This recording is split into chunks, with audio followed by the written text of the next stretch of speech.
সুপ্রিয় দর্শক, আসসালামু আলাইকুম। আপনাদের সবাইকে স্বাগত জানাচ্ছি এখনকার আলোচনায়। আপনাদের সঙ্গে আছি আমি সিরাজুল ইসলাম। দর্শক, রাতের ভেতরে অনেক ঘটনা ঘটে গেছে। যেমন সৌদি আরবের পঞ্চম বৃহত্তম তেল স্থাপনায় হামলা চালিয়েছে ইয়েমেনের হুথি সমর্থিত সামরিক বাহিনী। এর পাশাপাশি সৌদি আরবের আসির প্রদেশের আভা শহরের কাছে অবস্থিত আরেকটি বিমান ঘাঁটি খামিস মোসাইদ, এই খামিস মোসাইদ বিমানবন্দরে হামলা চালিয়েছে ইয়েমেনিরা। এর আগে সৌদি আরব ইয়েমেনের হুদাইদা সমুদ্র বন্দরে হামলা চালিয়েছিল। এদিকে ইরানের পক্ষ থেকে নতুন করে ঘোষণা করা হয়েছে। গতকাল খাতামুল আম্বিয়া হেডকোয়ার্টার্সের কমান্ডার জেনারেল আবদুল্লাহি বলেছেন যে একজন ইরানি নাগরিক নিহত হলে তার বিপরীতে একজন মার্কিন সেনাকে হত্যা করা হবে। মানে ইরানের পক্ষ থেকে মারাত্মক রকমের প্রতিশোধের ঘোষণা দেওয়া হলো। ইরানের প্রেস টিভি আরেকটি খবর দিয়েছে যে কাতারের আল উদেইদ বিমান ঘাঁটির পাশাপাশি সংযুক্ত আরব আমিরাতের আল জাফরা বিমান ঘাঁটি খালি করা হয়েছে, অর্থাৎ মার্কিন সেনাদেরকে, মার্কিন বিমান বাহিনীকে এখান থেকে সরিয়ে নিয়েছে। এ দুইটা খালি। এ পাশে আরেকটি সূত্র থেকে খবর পাওয়া গেল কুয়েত এবং বাহরাইনের বিমান নাকি ইরানের বিরুদ্ধে হামলায় অংশ নিয়েছে এবং সেই বিমান কুয়েত আর বাহরাইনে না নেমে সেই বিমান অবতরণ করেছে সংযুক্ত আরব আমিরাতে। এই ঘটনার পর আসলে ইরান কি প্রতিক্রিয়া ব্যক্ত করে এবং কি হয় পরিস্থিতি, সেটা কিন্তু এখন অনেক বড় প্রশ্ন হয়ে দাঁড়ালো।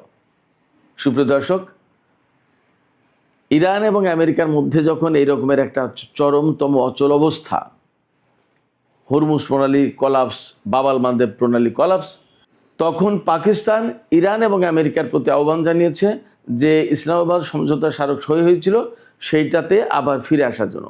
এবং এই কাজে পাকিস্তান বিশেষ একটি দেশকে সম্পৃক্ত করার চেষ্টা করছে। কোন সেই দেশ? এই সমস্ত নিয়ে আমি বিস্তারিত আলোচনা করব আজকের ভিডিওতে। আশা করি আপনারা সঙ্গেই থাকবেন। আর ভিডিওটি যদি ভালো লাগে তাহলে লাইক, কমেন্ট, শেয়ার করবেন এবং চ্যানেলটি সাবস্ক্রাইব করে সাথেই থাকবেন। দর্শক, চলুন বিস্তারিত আলোচনা করি। প্রথম আলোচনা আমরা ইয়েমেন সৌদি ক্রাইসিস দিয়েই শুরু করি। সৌদি আরব গতকাল ইয়েমেনের আল হুদাইদা সমুদ্র বন্দরে হামলা চালিয়েছিল। একদম দক্ষিণ পশ্চিমাঞ্চলীয় সমুদ্র বন্দর, লোহিত সাগরে অবস্থিত এটা। এই সমুদ্র বন্দরে হামলা চালিয়েছে সৌদি আরব। কেন? ওই যে ইয়েমেনিরা বাবাল মান্দেব প্রণালী আটকে রেখেছে, এখান থেকে সৌদি আরবের কোনো জাহাজ ভারত মহাসাগরের দিকে যেতে দেবে না, আবার ভারত মহাসাগর বাবাল মান্দেব প্রণালী পার হয়ে সৌদি আরবের দিকে যেতে দেবে না অন্য কোনো জাহাজ। এই যখন পরিস্থিতি, অর্থাৎ এই রকম যখন অবস্থা, এবং এরই মধ্যে কার্যকর করেছে সৌদি আরবের জাহাজে ইয়েমেনি সেনারা হামলা চালিয়েছিল, সে খবর তো গত পরশু দিনের। এই প্রেক্ষাপটে সৌদি আরব ইয়েমেনের আল হুদাইদা সমুদ্র বন্দরের উপর হামলা চালিয়েছে, বিমান হামলা। সৌদি আরব আগেই ঘোষণা করেছিল ইয়েমেন যেহেতু তাদের তেলবাহী জাহাজে হামলা চালিয়েছে, তারা তার প্রতিশোধ নেবে। এবং সৌদি জোটের পক্ষ থেকে এই বিবৃতি দেওয়া হয়েছিল। আসলে সৌদি জোট এখন কার্যকর আছে কিনা জানি না, থাকলেও থাকতে পারে, না থাকলেও না থাকতে পারে।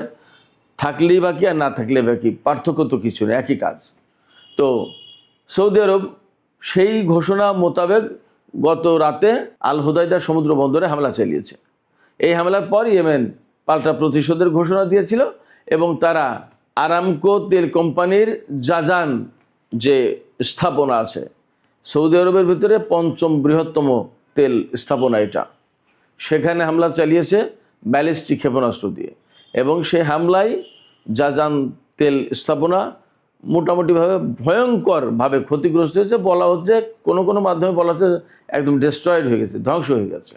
সেখানে আগুন জ্বলছে, এই আগুন সহজে নিভানো কঠিন হবে মনে হচ্ছে। সেখানে মার্কিন পেট্রিয়ট মোতায়েন ছিল, সেই পেট্রিয়ট দিয়ে এই ক্ষেপণাস্ত্র ঠেকানো যায়নি।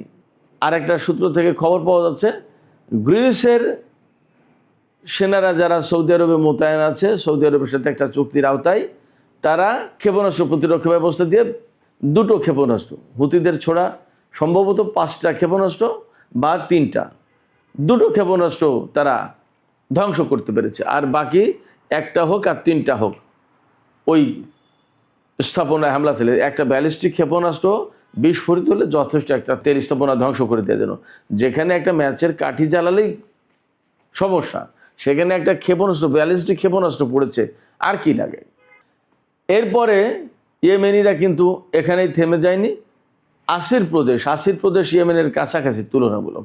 আসির প্রদেশের খামিস মুসাইদ বিমানবন্দর, সেই বিমানবন্দরে হামলা চালিয়েছে ইয়েমেনের সেনারা, সেখানেও ক্ষেপণাস্ত্র হামলা চালিয়েছে। সৌদি আরবের উপর ইয়েমেনিদের এই হামলার জন্য মার্কিন প্রেসিডেন্ট ডোনাল্ড ট্রাম্প রীতিমতো ইরানকে দায়ী করেছে এবং তিনি বলেছেন ইরানকে এর দায়ভাগ নিতে হবে। ইরানকে দায়ভাগ নিলেই বা কি আর না নিলে বা কি, ঘটনা তো এই যে যুদ্ধই করতে হবে। আমেরিকা ইরানের উপর হামলা চালাবে আর ইরান তা মোকাবেলা করবে, আর ইরান পাল্টা হামলা চালাবে। ঘটনা তো তাই ঘটছে, নতুন কিছু তো না। ইয়েমেনের সাথে সৌদি আরবের নতুন করে যে সংঘর্ষ শুরু হলো, যুদ্ধ শুরু হলো, এটা কিন্তু মধ্যপ্রাচ্যের পরিস্থিতিকে ভিন্ন রকম এক মাত্রায় নিয়ে গেল, নতুন একটা পরিবেশ দিল এই অর্থে যে এতদিন ইরান, আমেরিকা এবং ইসরায়েলের ভেতরে যে যুদ্ধ চলছিল তাতে কিন্তু আরব দেশগুলো মোটামুটি চুপ ছিল। সেই জায়গায় এখন দেখা যাচ্ছে যে সৌদি আরব ইয়েমেনের সাথে যুদ্ধ শুরু করলো। তার মানে কিন্তু এটা মূলত ইরানের বিরুদ্ধেই যুদ্ধ বা আমেরিকাকে সহযোগিতা করার জন্য যুদ্ধ, এইভাবে দেখা হচ্ছে ইরানের পক্ষ থেকে। তাহলে পরিস্থিতিটা কোথায় গেল? এতদিন মধ্যপ্রাচ্যের পরিস্থিতি নিয়ে যেভাবে ভাবা হচ্ছিল, সম্ভবত সৌদি আরবের আর ইয়েমেনের ভেতরকার এই দ্বন্দ্ব সংঘাত আলাদা রকমের অবস্থা তৈরি করলো এবং যুদ্ধের যে সমস্ত সমীকরণ সেটা আরও জটিল হয়ে গেল। এখানে একটা তথ্য দিয়ে রাখি আমি আপনাদেরকে। বাবাল মানদেব প্রণালী, যেটা মূলত হুতিরা কন্ট্রোল করে, শুধু হুতিরা কন্ট্রোল করে না, বাবাল মানদেব প্রণালীর অপর দিকে তো, অর্থাৎ দক্ষিণ পাশে তো সোমালিয়া, সেখানে তাদেরও একটা নিয়ন্ত্রণ আছে, বাট মূলত কন্ট্রোল করে এখানে হুতিরা। এখানে হুতিরা খুব স্ট্রঙ্গার। তো এই যে বাবাল মানদেব প্রণালী, এই বাবাল মানদেব প্রণালী দিয়ে ইউরোপ, আফ্রিকা এবং এশিয়ার যে ইন্টারনেট কেবল, যেটা সাবমেরিন কেবল, এই সাবমেরিন কেবলের একটা বিরাট অংশ কিন্তু এই দিক দিয়ে অতিক্রম করেছে। সেক্ষেত্রে যুদ্ধের পরিস্থিতি যদি এমন ভয়ঙ্কর অবস্থায় নেওয়া হয়, সেখান থেকে হয়তো ইয়েমেনের হুতিরা এই কেবলের দিকে নজর দিতে পারে, অর্থাৎ এই কেবল কেটে দেওয়া, ধ্বংস করে দেওয়া, এগুলো করতে পারে। তখন কিন্তু সারা বিশ্বের ইন্টারনেট ব্যবস্থা, ডেটা সিস্টেম, এগুলো কিন্তু ভয়ঙ্কর ক্ষতির মুখে পড়বে, ঝুঁকির মুখে পড়বে। এই সমস্ত টেকনিক্যাল দিক, এই সমস্ত যে কৌশলগত দিক, এই বিষয়গুলো আমেরিকা, সৌদি আরব তাদেরকে মাথায় নেওয়া উচিত বা মাথায় নিয়েছে মনে হচ্ছে। আমরা দেখতে পাচ্ছি আমেরিকা ইরানের বিরুদ্ধে বড় হামলা চালানোর কথা বলেও কিন্তু এখনও হামলা চালায়নি সেই রকমের। আমেরিকা হামলা চালাতে চাইছে, ইসরায়েল তাকে সাপোর্ট দিচ্ছে, বাট হামলা হলে তার পরিণতি কী হবে সেটা কিন্তু ভাবতে হচ্ছে। এবং এই ব্যাপারে সম্ভবত বিশ্বের গুরুত্বপূর্ণ দেশগুলো আমেরিকাকে বারবার সতর্ক করে দিচ্ছে যে এই ধরনের বড় হামলা হলে তার পরিণতি কিন্তু অন্যরকম হতে পারে। বাবাল মানদেব প্রণালী, হরমুজ প্রণালী বন্ধ, এটা খুলবে না ইরান এবং হুতিরা যতক্ষণ পর্যন্ত সমস্যার সমাধান না হচ্ছে। এটা গেল একটা দিক। আর একটা দিক হচ্ছে হরমুজ প্রণালী এবং বাবাল মানদেব প্রণালী, দুই প্রণালী দিয়েই এই রকমের গুরুত্বপূর্ণ সাবমেরিন কেবল গেছে, যেটা সারা বিশ্বের ইন্টারনেট এবং ডেটা সিস্টেমের সাথে জড়িত। এইগুলোতে যদি ইরানিরা বা ইয়েমেনিরা হাত দেয় তাহলে কিন্তু সারা বিশ্ব কলাপস হয়ে যাবে। এগুলো মাথায় রাখতে হচ্ছে। সুপ্রিয় দর্শক, আলোচনার শুরুর দিকে যে কথা বলছিলাম, ইরানের পক্ষ থেকে একটা গুরুত্বপূর্ণ ঘোষণা এসেছে। ইরানের খাতামুল আম্বিয়া হেডকোয়ার্টার্স, যেটা, তার কমান্ডার জেনারেল আবদুল্লাহি, তিনি গতকাল ঘোষণা করেছেন মার্কিন হামলায় যদি একজন ইরানি নাগরিক নিহত হয়, তার বিপরীতে ইরান একজন মার্কিন সেনার জীবন নিয়ে নেবে, অর্থাৎ একজন মার্কিন সেনাকে হত্যা করবে। এটা একদম ওপেন ডিক্লারেশন, এটা আমার কোনো ব্যাপার না এবং এটা আমার কোনো দাবি না। ইরানের পক্ষ থেকে এই ঘোষণা দেয়া হয়েছে। তার মানে কি? তার মানে হচ্ছে ইরান এই যুদ্ধের ব্যাপারে আরও অনেক বেশি শক্তিশালী অবস্থানে চলে গেল, শক্ত অবস্থানে চলে গেল। অর্থাৎ আমেরিকাকে আর কোনো মতে ছাড় দেওয়ার ইচ্ছা তাদের নেই, ছাড় দেওয়ার মানসিকতা ইরানি সেনাবাহিনীর ভেতরে এখন আর নেই, সেটা কাজ করছে না। তার আগে ইরান ঘোষণা করেছিল যে ইরান এখন যুদ্ধের নীতিতে চোখের বদলে চোখ এটা অনুসরণ করবে, অর্থাৎ যেরকম ক্ষতি ইরানও সেই রকম শত্রুপক্ষের উপরে সেরকম ক্ষতি করে দেওয়ার চেষ্টা করবে। এর জবাবে আমেরিকার পররাষ্ট্রমন্ত্রী মার্কো রুবিও বলেছিলেন যে ইরান তো চোখের বদলে চোখ নেবে আর আমরা চোখের বদলে মাথা নেব। তার মানে আমেরিকা আরও হত্যাকাণ্ড বেশি চালানোর ঘোষণা দিয়েছিল। তারপরে ইরানের খাতামুল আম্বিয়া হেডকোয়ার্টার্সের যিনি কমান্ডার জেনারেল আবদুল্লাহি বলছেন যে একজন ইরানি নাগরিক নিহত হলে একজন মার্কিন সেনাকে হত্যা করা হবে। এবং সম্ভবত এই কথা বলার সুযোগ পাচ্ছে ইরান এই জায়গা থেকে মধ্যপ্রাচ্যের ঘাঁটিগুলো কিন্তু একদম ঝরঝরে করে দিয়েছে। অর্থাৎ কুয়েত, বাহরাইন, সংযুক্ত আরব আমিরাত, কাতার, ইরাক, এই সমস্ত জায়গায় যে সমস্ত আমেরিকার ঘাঁটি ছিল সেই ঘাঁটিগুলোর বেশিরভাগই তছনছ হয়ে গেছে। যখন তছনছ হয়ে গেছে তখন মার্কিন সেনারা সেখানে কিন্তু খুব নিরাপদ না। তো যখন নিরাপদ না, তখন ইরানের পক্ষ থেকে তাদের হত্যা করা কিন্তু খুব একটা কঠিন কাজ না বলে মনে হচ্ছে। আমরা একটা বিষয় খেয়াল করেছি, আমেরিকা ইসরায়েলের হামলায় ইরানের ব্যাপক বেসামরিক নাগরিক নিহত হয়েছে এবং তো সম্ভবত 4000-5000 মানুষ নিহত হয়ে গেছে এই গত 40 দিনের যুদ্ধে এবং এই 12-13 দিনের যুদ্ধে। কিন্তু অপরদিকে খেয়াল করে দেখুন, ইরানের হামলায় যত জায়গায় হামলা চালিয়েছে, ইসরায়েল থেকে শুরু করে ইরাক, কুয়েত, সৌদি আরব, সংযুক্ত আরব আমিরাত, কাতার, বাহরাইন, ওমান, জর্দান, কোনো জায়গায় কিন্তু বেসামরিক লোকজন নিহতের ঘটনা নেই। ইরান কিন্তু একটা যুদ্ধের নীতি অনুসরণ করে চলছে। ইরান বলছে এটা ইসলামের নীতি, বেসামরিক লোকজন তো দায়ী না, তাদেরকে হত্যা করার কোনো সুযোগ ইসলাম রাখেনি। এমনকি ইরানের হামলায় আমেরিকা বা ইসরায়েলের সেনাবাহিনীর লোকজনও কিন্তু কম নিহত হয়েছে। তার মানে দাঁড়াচ্ছে যে ইরান কিন্তু বেসিক্যালি মানুষকে হত্যার জন্য, সে হোক সেনা অথবা বেসামরিক লোকজন, মানুষ হত্যার জন্য চেষ্টা করছে না। কি চেষ্টা করছে?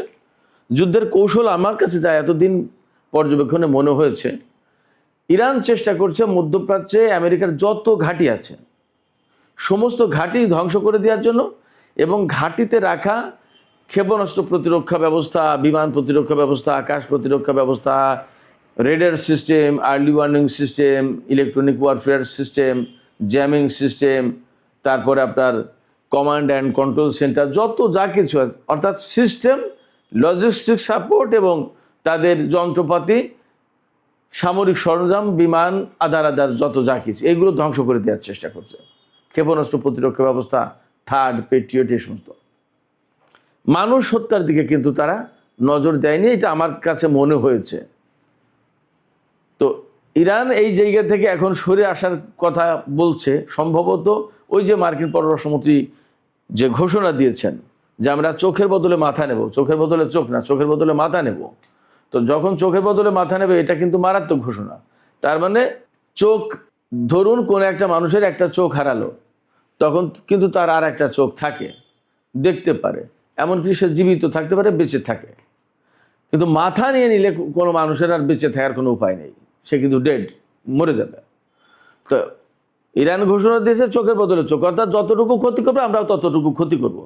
আর আমেরিকা বলছে কি যে তারা চোখের বদলে চোখ নেবে, আমরা চোখের বদলে মাথা নেব, তার মানে প্রাণহানির ঘটনা ঘটাবো। এই জায়গায় এখন ইরান বলছে যে ব্যাপারটা যদি এমন হয় যে একজন ইরানি নাগরিক নিহত হচ্ছে, তাহলে আমরা একজন আমেরিকান সেনাকে হত্যা করব।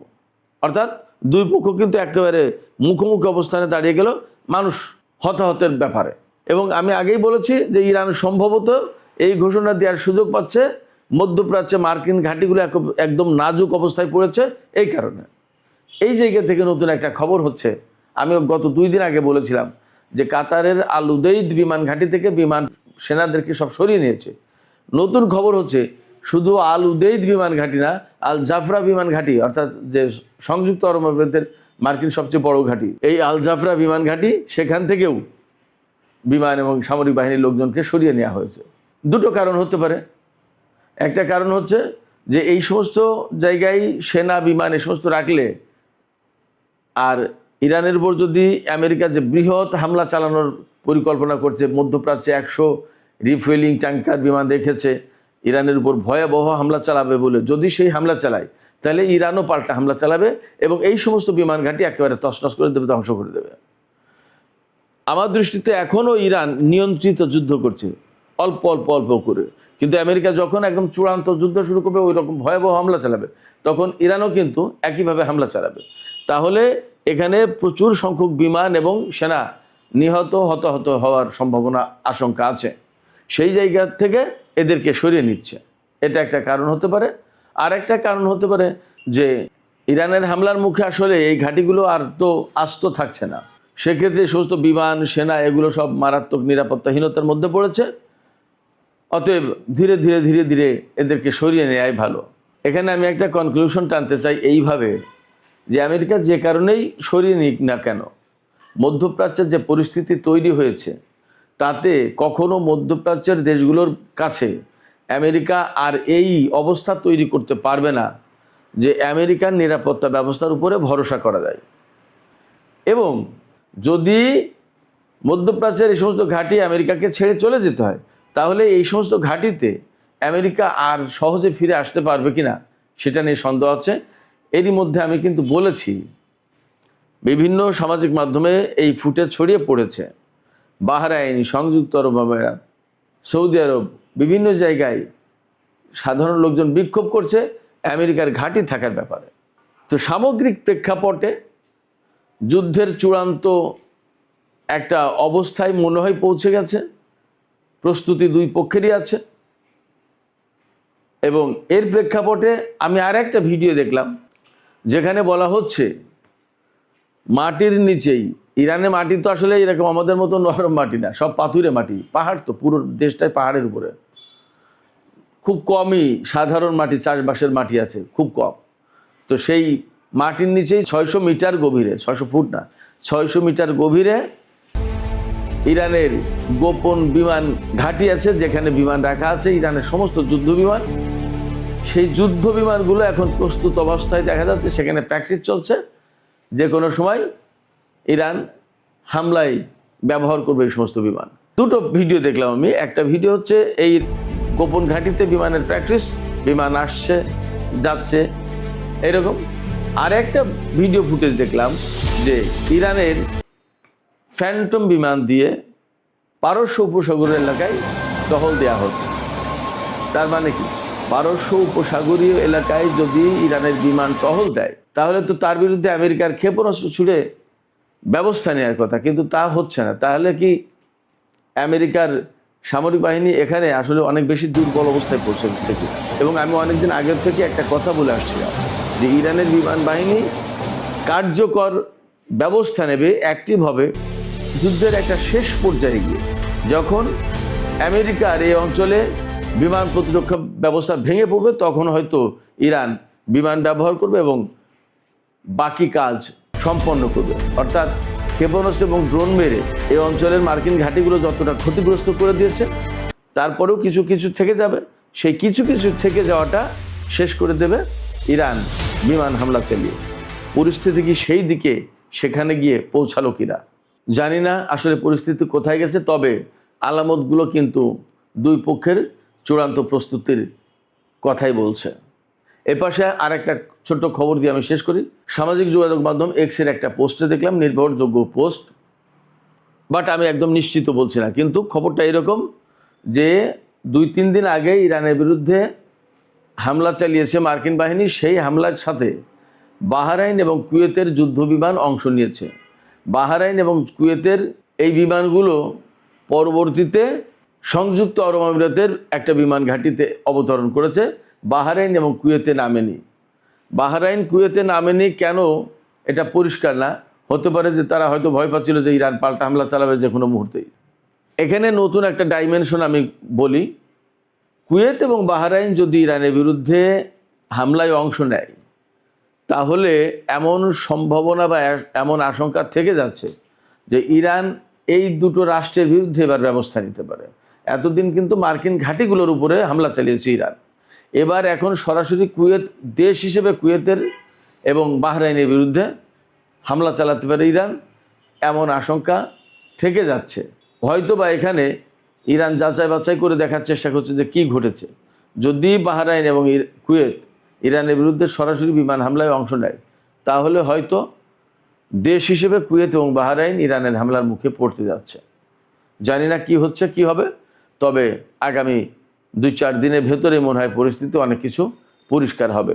আর সৌদি আরব আর ইয়েমেন যে নতুন করে সংঘাতে জড়ালো, এতেও আমি আগেই বলেছি মধ্যপ্রাচ্যের পরিস্থিতি ভিন্ন রূপ পেল, ভিন্ন মাত্রা পেল। দেখা যাক আসলে পরিস্থিতি কোথায় গিয়ে শেষ হয়। সুপ্রিয় দর্শক, এখনকার আলোচনা এখানে শেষ করতে চাইছি।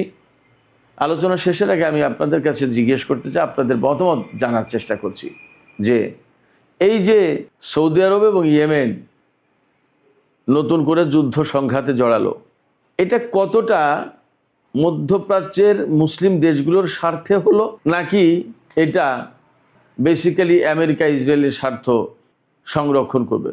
অর্থাৎ এই যুদ্ধ থেকে কি আলটিমেটলি আমেরিকা লাভবান হবে, নাকি মধ্যপ্রাচ্যের দেশগুলো লাভবান হবে? কি মনে হয় আপনাদের? আপনাদের মতামত কমেন্টে জানাতে পারেন। আর ভিডিও ভালো লাগলে লাইক কমেন্ট শেয়ার করবেন এবং চ্যানেলটি সাবস্ক্রাইব করে সাথেই থাকবেন। দর্শক, এখনকার মতো আলোচনা এখানেই শেষ করতে চাইছি। আপনারা অনেক অনেক ভালো থাকুন। আল্লাহ হাফেজ।